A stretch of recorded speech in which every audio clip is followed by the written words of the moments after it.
قبل ما نبدأ فيلمنا يا ريت ما تنسوش تعملوا اشتراك في القناة وتفعلوا زر الجرس عشان يوصل لكم كل ملخصاتنا، واستنوا مننا مفاجآت جديدة.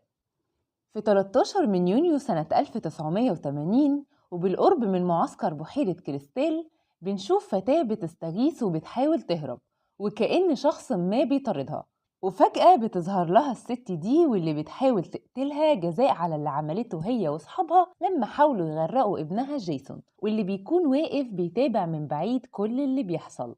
لكن بتنجح البنت إنها تقتل أم جيسون وتهرب، وبيوصل جيسون عشان ياخد سلاح والدته وسلسلتها، وكمان ما بينساش رسالة والدته اللي كانت بتحرضه على قتل الناس وعقابهم على فعلتهم معاه ومعاها. وبنرجع لوقتنا الحالي مع مجموعة شباب في رحلة بالقرب من معسكر بحيرة الكريستال برضو، وبيقرروا يخيموا في نفس المنطقة. وبنشوف ريتشي اللي بيبلغ صحابه بأن معسكر بحيرة الكريستال اللي هم فيه مغلق من فترة بسبب قصة جيسون ووالدته اللي قتلت كل المشرفين اللي هنا قبل ما تتقتل. وقررت الحكومة غلق المعسكر لنفس السبب، لكن بيرد عليه واحد من صحابه وبيحاول يطمن باقي زمايله، وبيقول لهم إن في أكتر من بحيرة بنفس الاسم ده ممكن يكون هي اللي حصل فيها الجريمة. ولما بيتحرك وايد عشان يستكشف المكان فجأة بيظهر له شخص ملثم وبيهجم عليه، وبيكون هو جيسون. وفي نفس الوقت بتكون واتني مع مايك وبيوصلوا لمعسكر بحيرة الكريستال، والفضول بيدفعهم يدخلوا عشان يعرفوا صحة كلام ريتشي عن الموضوع.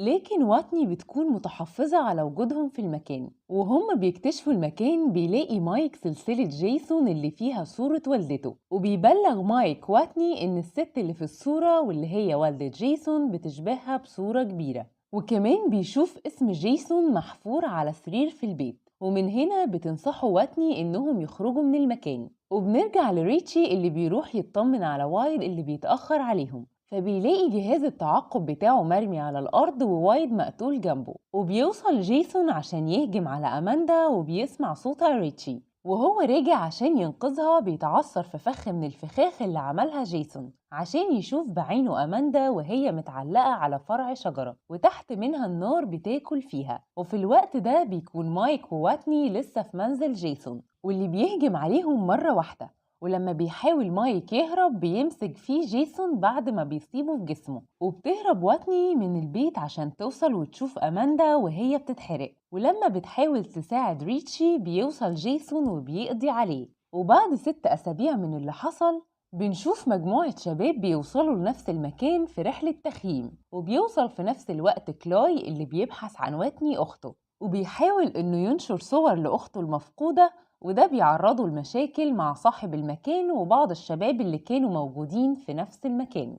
وبيعترض طريق كلاي الضابط براك اللي بيبلغه إن أخته مش ممكن تكون اختفت هنا، خصوصا إن مفيش أثر لأي سيارة تخصها هي أو صحابها. لكن كلاي بيكون متأكد إنها اختفت هنا حسب ما بلغته والدته قبل ما تموت. وبيوصل جاك وصحابه لمكان للمنزل الخاص بيه عشان يقضوا أجازتهم، ده في الوقت اللي كلاي بيوصل لمنزل قريب من بحيرة كريستال، وبيقابل الست المريبة دي واللي بيسألها عن أخته إذا كانت شافتها هنا قبل كده ولا لأ. وبيكون ردها أغرب منها شخصيا لأنها بتقوله لو هي جت هنا يبقى أكيد هي ميتة دلوقتي، وبتطلب منه إنه يسيبها ويسيبه في حاله، وبتمشي من غير ما نفهم مين اللي تقصد إن كلاي يسيبه في حاله. وبنرجع لجاك وأصدقائه اللي بيكون عايشين حياتهم ومش عارفين إيه اللي في انتظارهم في المكان ده. وبيكمل كلاي بحثه عن أخته لحد ما بيوصل للشخص ده واللي بيعرض عليه صورة أخته إذا كان شافها هنا قبل كده ولا لأ، لكنه مش بيفيد في أي حاجة. وبيقرر 2 من صحاب جاك هما نولان وتشيلسي إنهم يخرجوا بعربية جاك بره المنطقة، فبيديله مفاتيح العربية وبيحذره من إنه يركب المركب بتاعه اللي موجود في النهر. وفعلا مش بيسمع نولان كلام جاك وبيركب المركب بتاعه لحد لما بيشوفهم جيسون، وبيرمي نولان بسهم في دماغه وبيموت عشان المركب ياخد طريقه في اتجاه تشيلسي، ومش بتلحق تفادي المركب وبيخبطها، لكنها بتعرف بموت نولان وبتشوف جيسون وبتحاول تهرب منه لما بتشوفه مسلح، لكنه بينجح انه يقتلها. وفي الوقت ده بيكون كلاي وصل للمنزل اللي فيه جاك عشان يقابل جينا صديقة جاك، واللي بتعرض عليه إنه يدخل المنزل، لكن جاك ما بيكونش مرحب بيه وبوجوده، عشان كده بيرجع وبيخرج. وبتقرر جينا إنها تقف جنبه وتساعده في البحث عن أخته في الجزء الأخير من البحيرة، واللي هي تعرفه كويس قوي. وفي الوقت ده بنشوف الشخص اللي قابله كلاي من شوية وهو في حالة خوف وذعر بعد ما سمع صوت غريب جاي من البدروم اللي فوق، فبيطلع يشوف فيه ايه، لكن بيفاجئه جيسون من وراه عشان يقتله. وهنا جيسون بيلاقي ماسك على الأرض وبيلبسه، وبيكون هو ده القناع المناسب ليه. وبنرجع لكلاي وجينا واللي بيلاقي جهاز تحديد الموقع اللي كان مع وايد قبل الحادثة، وده بيقودهم للوصول لمعسكر بحيرة الكريستال. وبيبدأوا يتفقدوا كباين المعسكر لحد ما بيوصلوا لآخر كابينة في المعسكر، واللي بيكون فيها مجموعة دمى محروقة. فبيقرر كلاي إنه يخرج بره البيت، لكن بيلاحظ صوت شخص جاي عليهم، فبيستخبوا وبينسى شنطته بره عشان يطلع الشخص ده هو جيسون، وبيكون شايل جثة على كتافه. فبياخد شنطة كلاي وبيرجع لمخبأه. فبتقرر جينا إنها ترجع لأصحابها بسرعة عشان تبلغهم وتحذرهم منه. وفي طريق رجوعهم بيكون جيسون مادد سلك جرس بحيث اللي يعدي عليه لما يخبط فيه يسمع عنده في المكان اللي قاعد فيه تحت في الأنفاق. وبنشوف واتني اللي بتسمع صوت الجرس، وبنعرف إنها لسه حية بسبب إن جيسون فاكرها والدته عشان الشبه اللي بينها وبين صورة والدته اللي على السلسلة.